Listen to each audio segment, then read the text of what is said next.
So I am married to an awesome guy. His name is Okay. He and I actually met in Seattle. So I lived on Queen Anne, and my roommate was dating his friend. And so he came over for a barbecue, and I'll just say the rest is history. It's a multicultural, interracial family. My husband's from Nigeria. I'm from Hawaii, ancestry Filipino. So our kids, Chinwe, she's a graduate student at University of San Francisco, and she's studying to be a marriage and family therapist. Although she has been counseling us, pretending to counsel us. I said, time out, girl. We're not doing that. And then we have a son, Chike, and he's at University of Massachusetts, all the way across the United States in Dartmouth, Massachusetts. The dynamics there have been wide and deep. I think in growing our kids here in South Seattle, they grew up in a very diverse neighborhood. And I think for my two kids, especially for my daughter, she played recreational basketball with kids in the neighborhood who were Black and brown.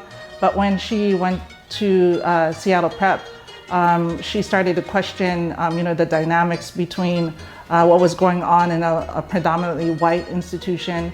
And she had a lot of questions for me and my husband with regard to herself as a Black-brown young person, and her hair and how she wore it with just many blondes or white people. And she went through a struggle for her self-identity and thinking about who she was and how she could be herself in a white institution. I think basketball was her way of being able to find strength, although even outside of the basketball court, she was an advocate for girls of color.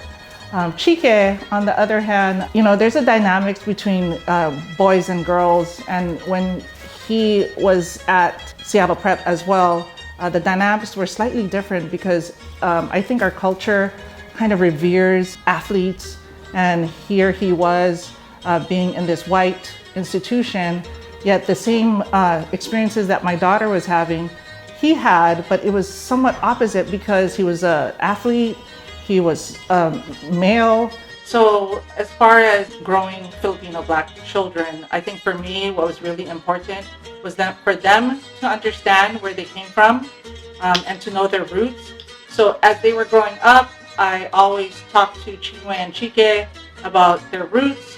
We would take them home to Hawaii, and they would be surrounded by the Filipino side of the family, or when my mom then would come up, they would understand and know that side of the family.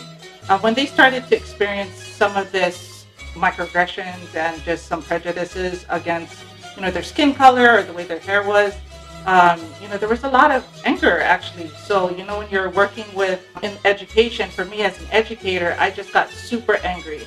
Yet, I don't think that was helpful in some ways, because we had to help and our daughter and her son be able to talk through this and also see the bigger context of what was going on, along with the fact that they themselves could advocate for themselves. We started to hook them up with mentors.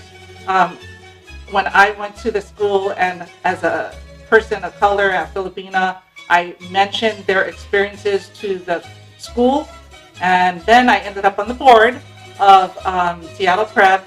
And I think one of the things for me was to really just be at the forefront to amplify the voices of students of color, for Filipinos at that school, and also their Black and brown brothers and sisters.